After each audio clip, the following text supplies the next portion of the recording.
The G70 looks to stand out by straddling a line between athleticism, refinement, and elegance.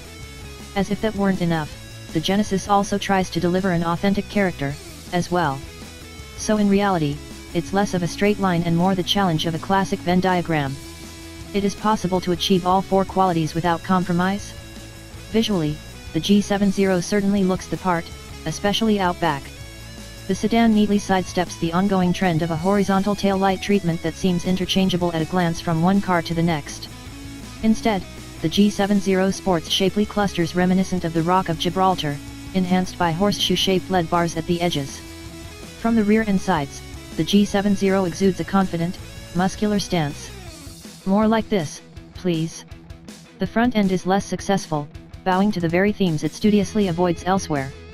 Despite the angry angles and sporty stance, I can't help but think I've seen all of these design cues before. All that seems to vary is the shape and size of the grille from one make to the next. At least the interior follows through on the promise of purposeful simplicity. 3 large, round knobs provide dedicated control over the dual-zone climate control, with seat heating and ventilation buttons nestled between each one in logical formation. Just above that are 8 buttons tied to the infotainment system, bracketed by volume and tuning dials on either side. Clean, simple, easy. But although the 8.0-inch screen is responsive to touch, even while wearing gloves, it could benefit from some kind of redundant input. My hand tends to fall to the circular drive mode controller where I instinctively twist it to select a menu, only to adjust throttle and steering programs instead. But despite the presence of drive mode, Genesis is opting for an overall less is more approach with the G70. Albert Bierman, head of vehicle performance at Genesis, avoided the temptation to pile on a litany of tech to achieve basic handling and performance goals. Instead, his team's focus was to nail the fundamentals.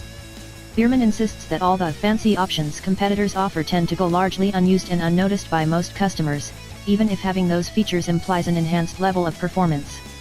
Maybe it is a bit more of a challenging route, Bierman concedes, but we have a different strategy.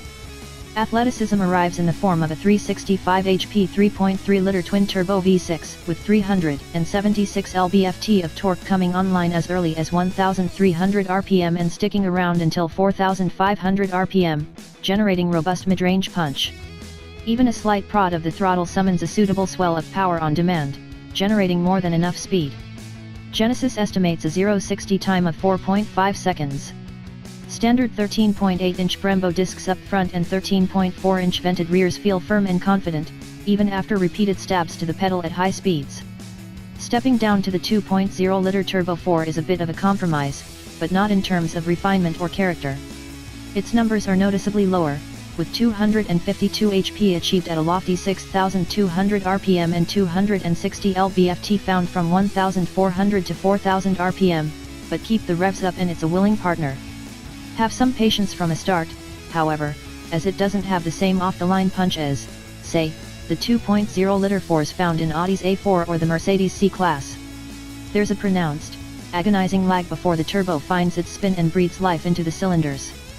Both engines are mated to an 8-speed automatic which delivers shifts without drama, and there's even a mechanical limited slip differential, standard on 3.3T and 2.0T manual, optional on 2.0T RWD.